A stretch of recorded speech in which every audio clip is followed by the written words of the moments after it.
साथियों, अगर आप लोग भी क्लास 10th में हैं, अगर बिहार बोर्ड के छात्र हैं, तो आप लोग के लिए यह जो वीडियो मैंने लाया है, यह आप लोग के लिए बहुत महत्वपूर्ण होने वाला है।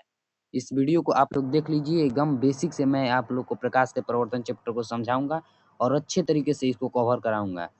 अगर समझ आएगा, तो अच्छे तरीके से इस वीडियो को लाइक कर दीजिएगा और एक कमेंट भी कर दीजिएगा। तो चलिए वीडियो को शुरू करते हैं। तो आज हम लोग पढ़ने वाले हैं क्या? प्रकाश के प्रवर्तन चैप्टर को और रिफ्लेक्शन ऑफ लाइट इंग्लिश में इसको कहते हैं।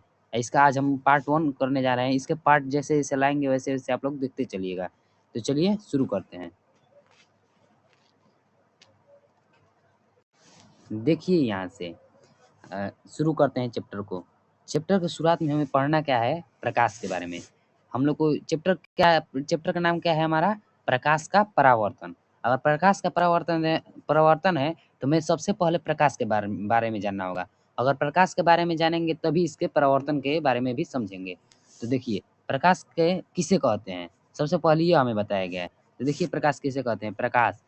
प्रकाश वह कारक है जिसकी सहायता से हम किसी वस्तु को देखते हैं। प्रकाश एक प्रकार की ऊर्जा है। प्रकाश एक प्रकार की हमारी ऊर्जा भी है और यह एक ऐसा कारक है जिसकी सहायता से हम किसी वस्तु को देखते हैं। जैसे मान लीजिए कि यहाँ पर कोई वस्तु है, आप यहाँ पर खड़े हैं, जब यहाँ पर मान लीजिए सूर्य भगवान है, सूर्य भगवान से प्रकाश निकला और जब इस वस्तु पर पड़ता है और इस वस्तु से आपकी आँखों तक आता है, तो इसी के प्रकाश की सहायता से ही ना हम इस वस्तु को देख लिए। इसलिए हम कहते हैं कि प्रकाश वह कारक है जिसकी सहायता से हम किसी वस्तु को देखते हैं। तो इसका डेफिनेशन का हमने अर्थ समझा दिया कैसे होता है और यह एक प्रकार की ऊर्जा है। यह इस प्रकार ऊर्जा है कि आप लोग देखे होंगे कि सोलर पैनल में प्रकाश से ही हमारी विद्युत बनती है। तब ऊर्जा कभी खत्म नहीं होती है, आप लोगों ने पढ़ा होगा। ऊर्जा एक रूप से दूसरे रूप में रूपांतरित होती है, इसलिए प्रकाश ऊर्जा हमारी विद्युत ऊर्जा में रूपांतरित हो गई। इसलिए प्रकाश एक प्रकार की ऊर्जा भी है। तो चलिए आगे बढ़ते हैं। आगे अब क्या कह रहा है? प्रकाश स्रोत उसे कहते हैं, देखिए पहले समझ लीजिए। प्रकाश स्रोत उसे कहते हैं जिससे हमारे प्रकाश हमसे हमारे हमें प्राप्त होता है, जिससे हम प्रकाश को प्राप्त करते हैं। तो प्रकाश स्रोत उसे कहते हैं जिस वस्तु से प्रकाश निकलता है उसे प्रकाश स्रोत कहते हैं। प्रकाश निकलता है तभी हमको प्राप्त होता है, तो इसलिए उसे प्रकाश स्रोत कहते हैं। प्रकाश स्रोत अब कह रहा है प्रदीप्त वस्तुएं। इसी में प्रदीप्त वस्तुएं, जो वस्तुएं प्रकाश उत्सर्जित करती है, प्रदीप्त या दीप्तमान वस्तुएँ कहलाती है, जैसे सूर्य, जलती हुई मोमबत्ती आदि। अब मान लीजिए कोई सूर्य भगवान है और कोई जलती हुई मोमबत्ती है, हमारा बल्ब है, लालटेन है, ये सब जो वस्तु होती है जिससे हमें प्रकाश प्राप्त होता है, इसलिए यह प्रदीप्त वस्तुएँ होती है। और अब आगे है अप्रदीप्त वस्तु। तो जो वस्तु प्रकाश उत्सर्जित नहीं करती है, अप्रदीप्त वस्तु कहलाती है, जैसे टेबुल, कुर्सी आदि। अब वैसी वस्तुओं को आप मान लीजिए जो निर्जीव है, जिससे हमें प्रकाश नहीं प्राप्त होता है, उसे अप्रदीप्त वस्तु कहते हैं। क्योंकि उससे हमें प्रकाश नहीं प्राप्त होता है, इसलिए वह अप्रदीप्त है। अगर प्रकाश हमें प्राप्त होता है, तो वो प्रदीप्त होता। अब इसके आगे हम लोग को क्या पढ़ना है? प्रकीर्णन के बारे में। तो देखिए, प्रकीर्णन किसे कहते हैं? प्रकाश जब किसी सूक्ष्म कण पर पड़ता है, तो वे कण उन पर पड़ने वाले प्रकाश की कुछ ऊर्जा को अवशोषित कर फिर उसे चारों ओर विकिरित करते हैं। इस प्रक्रिया को प्रकीर्णन कहते हैं। अब आप लोग समझिए पहले। अब देखिए यहाँ पर समझाया गया है कि देखिए जब यहाँ से कोई आपतित किरण आ रही है, प्रकाश आ रही है और यह हमारा जो है कण है। जब ये कण है, इस पर जब हमारा प्रकाश पड़ा, तो ये ऊर्जा को अवशोषित किया पहले। उसके बाद यह विकिरित कर दिया, सारी ऊर्जाओं को फैला दिया। सारे प्रकाश को फैला दिया। इसे प्रकीर्णन कहते हैं। अगर आप लोग को नहीं समझ में आया, देखिए पहले जब यह ऊर्जा को पहले अपने आप में अंदर सोखा और फिर इसके बाद उसको चारों तरफ फैला दिया, विकृत कर दिया, तो उसे प्रकाश का हम प्रकीर्णन कहते हैं। अब चलिए आगे बढ़ते हैं। तो आगे हमारा कि प्रकाश की किरण रे ऑफ लाइट। प्रकाश की किरण किसे कहते हैं? एक सरल रेखा पर चलने वाली प्रकाश को प्रकाश की किरण कहते हैं।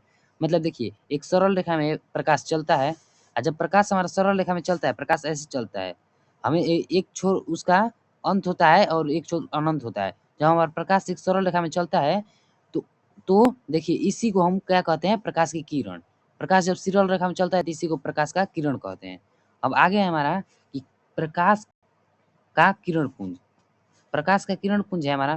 तो देखिए किरण पुंज किसे कहते हैं? पहले समझिए। प्रकाश की किरणों को समूह को प्रकाश का किरण पुंज कहते हैं।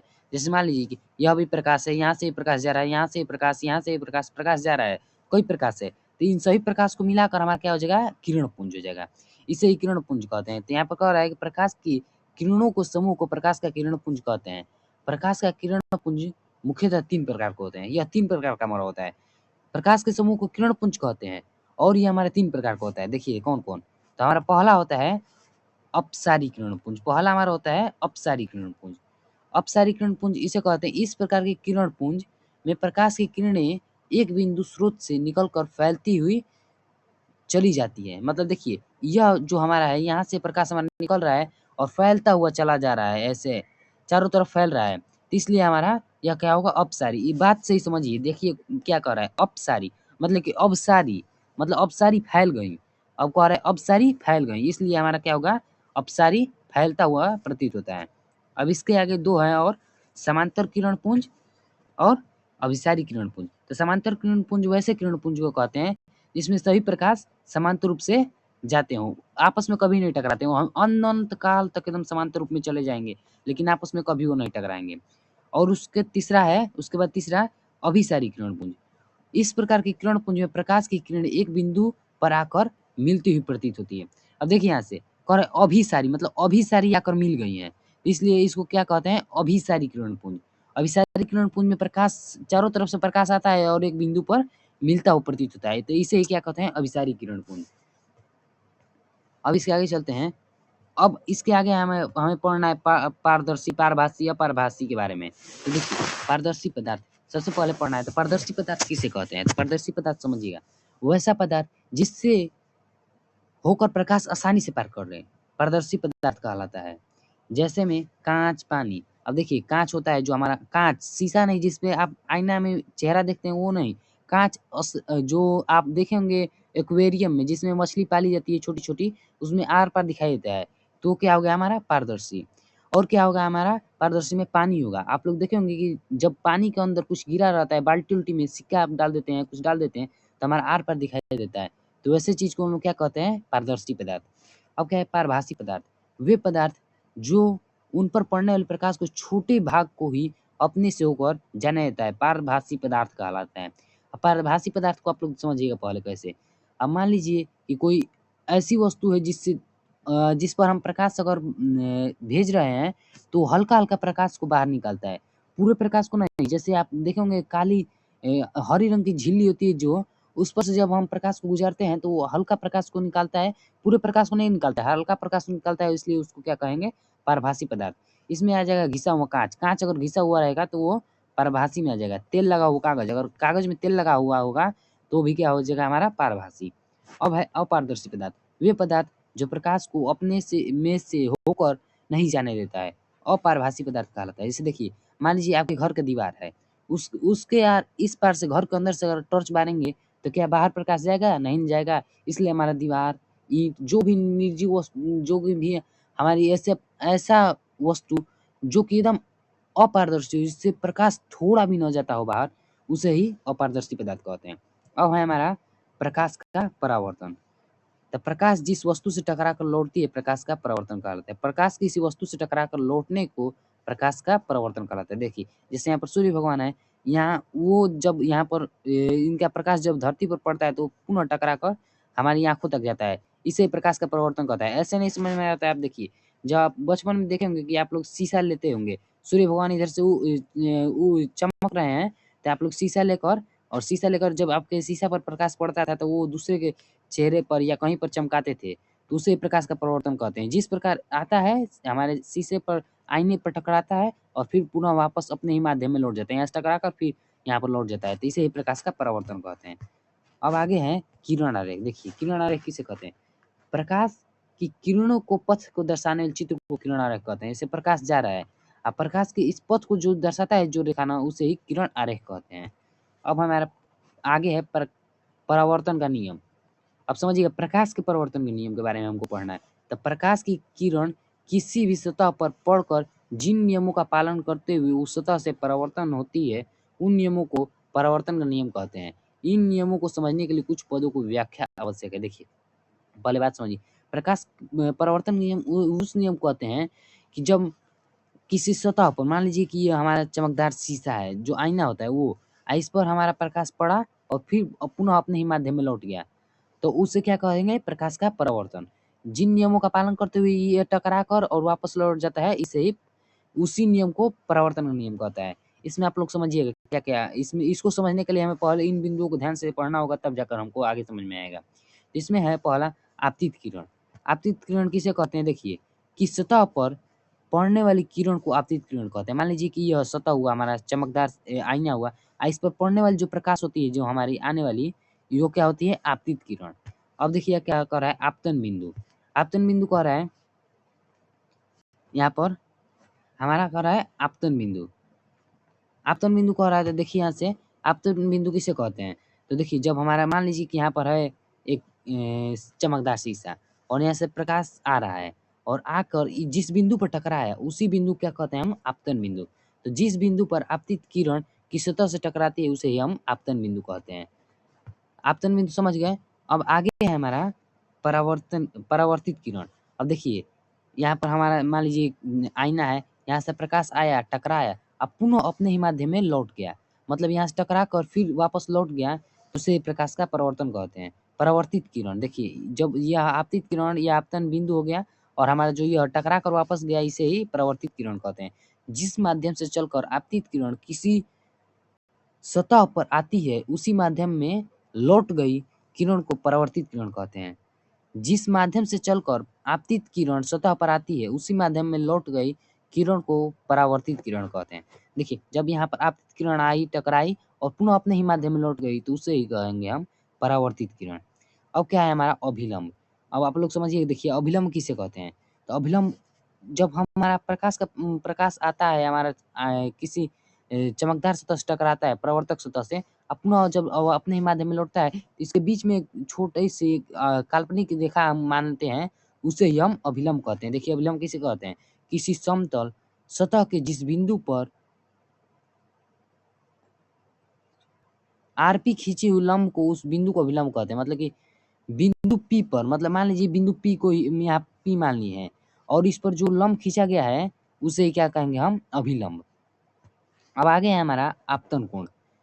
आपतित किरण और आपतन बिंदु पर खींचे गए अभिलंब आपतित किरण और आपतन बिंदु पर खींचे गए अभिलंब हो तो कोण बनती है उसे ही आपतन कोण कहते हैं। जिसमें देखिए यहाँ पर हमारा आ गया ये शीशा जो कि चमकदार होता है जिससे हमारा प्रकाश में आकर टकरा कर पुनः अपने ही माध्यम में वापस लौट जाता है।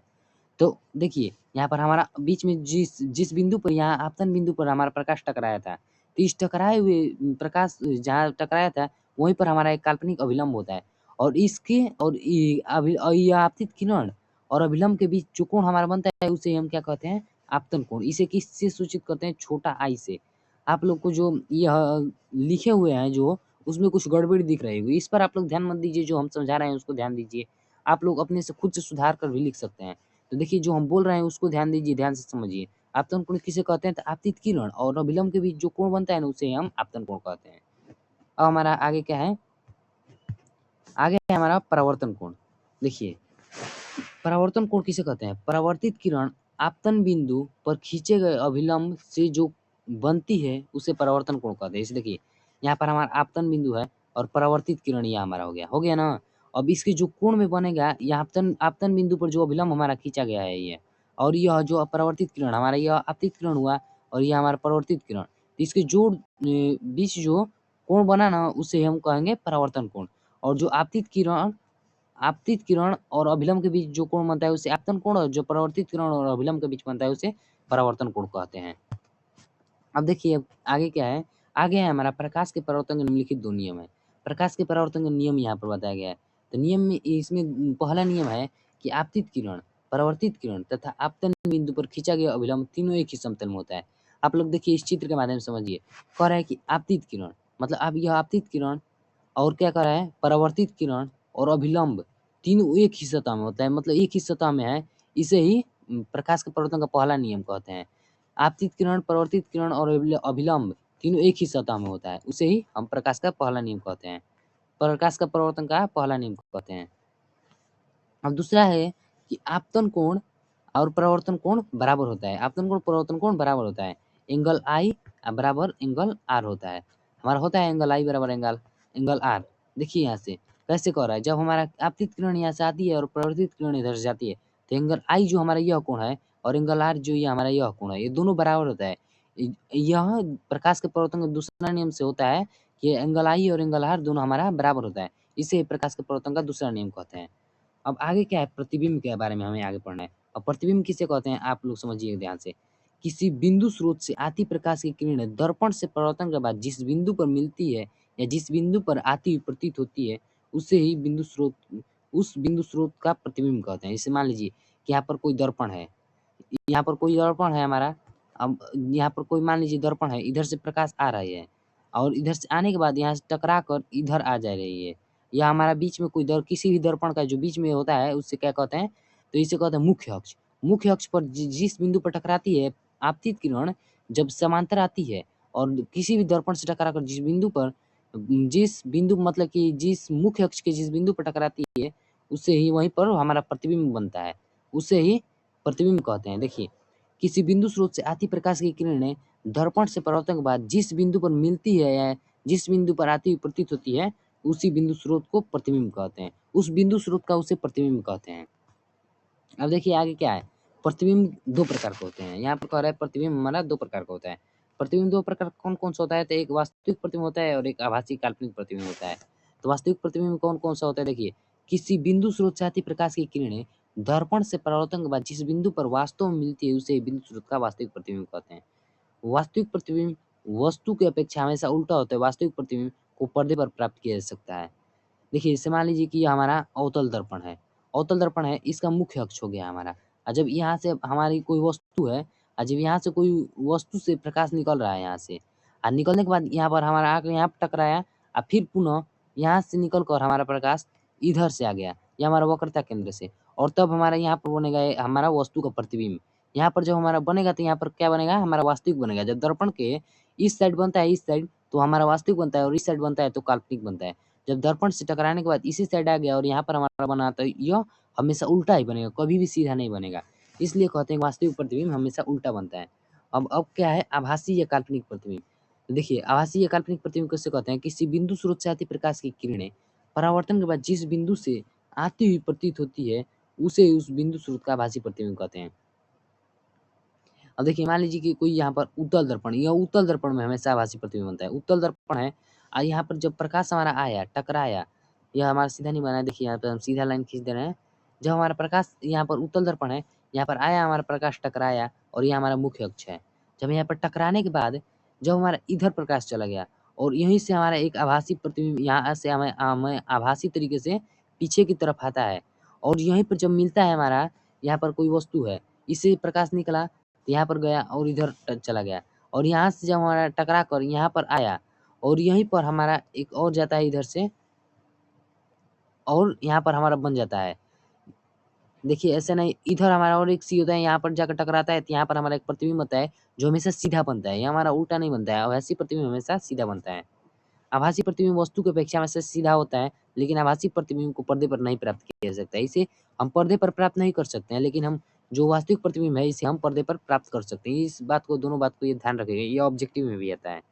अब आगे है हमारा समतल दर्पण द्वारा बना प्रतिबिंब की विशेषता है। मान लीजिए कोई समतल दर्पण है, समतल दर्पण में जो प्रतिबिंब हमारा बनता है उसकी भी क्या-क्या विशेषता होती है। तो देखिए इसकी विशेषता क्या-क्या है, कि प्रतिबिंब दर्पण के पीछे बनता है। जो प्रतिबिंब हमारा बनता है ना, वो दर्पण के हमेशा पीछे बनता है।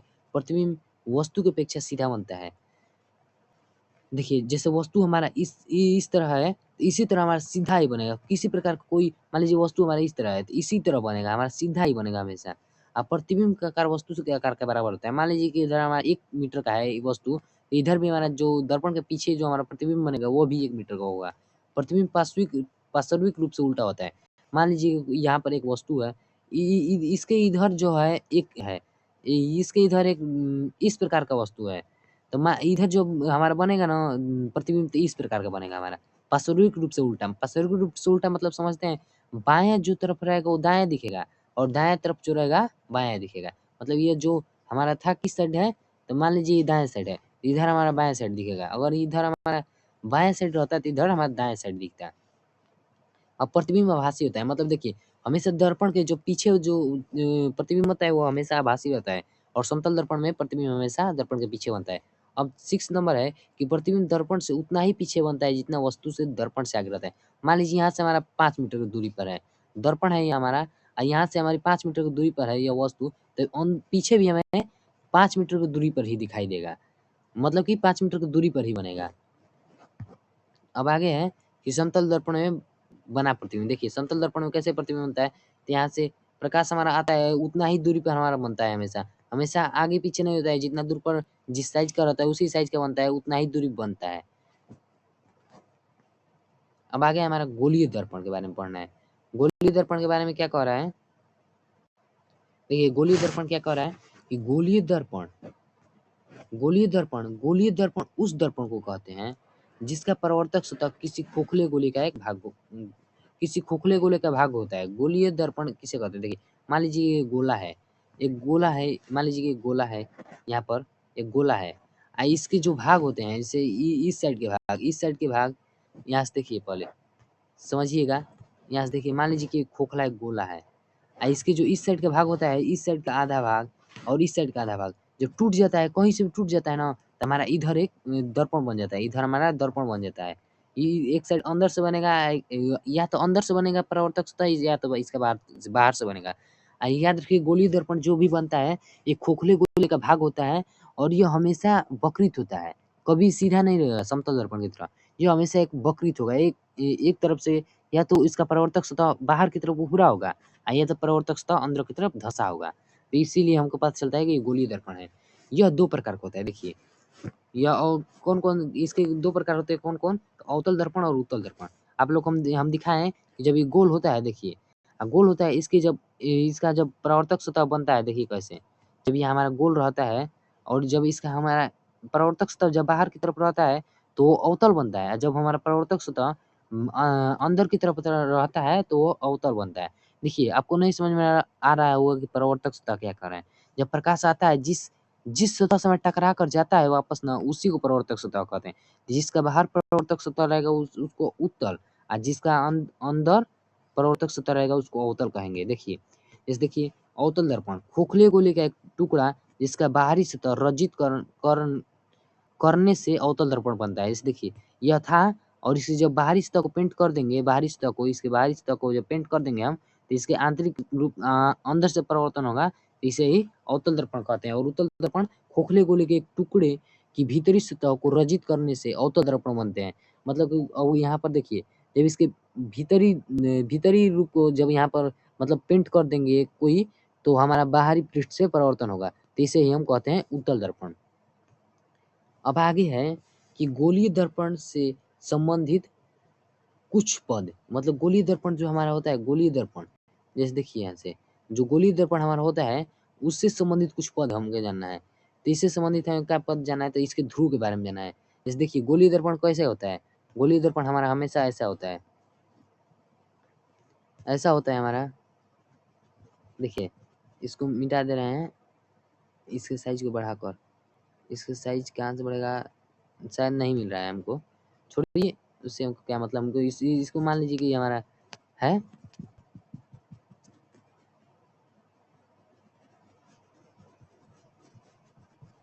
देखिए यहाँ से हम आप लोग को समझाने के लिए ऐसा कर रहे हैं। अब देखिए जब यहाँ से हमारा एक जब दर्पण हमारा बन जाता है, तो देखिए यहाँ इसके सीधे से एक आता है प्रकार, एक इसके सीधे में एकदम बनता है एक सीधा रेखा बनता है ऐसे, एक सीधा ऐसे रेखा बनता है जो कि हमारा कहलाता है मुख्य अक्ष। और इसके जो फोकस पर प्रकाश जब आता है और ये टकरा कर जब जिस बिंदु पर मिलता है मुख्य अक्ष के, उसको फोकस कहते हैं।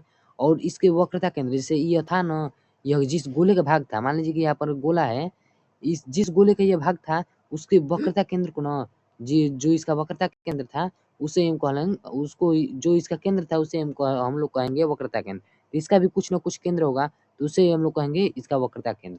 और इस जहाँ पर मुख्य अक्ष दर्पण से टकराया है इसको कहेंगे ध्रुव, और इसको कहेंगे दर्पण का द्वारक, जो हमारा यहाँ पर है। देखिए यहाँ पर जो है हमारा इसको कहेंगे दर्पण का द्वारक। चलिए बारी-बारी से इसको आगे समझते हैं। देखिए सबसे पहले हमारा ध्रुव, ध्रुव आप लोग को बताएँ, पोल गोलीय दर्पण के मध्य बिंदु को दर्पण का ध्रुव कहते हैं, इसे P सूचित करते हैं। आप लोग को बताएँ जो कि दर्पण के जो बीचों-बीच बनता है यहाँ पर, मुख्य अक्ष से, उसे ही हम ध्रुव कहते हैं। अब आगे है वक्रता केंद्र।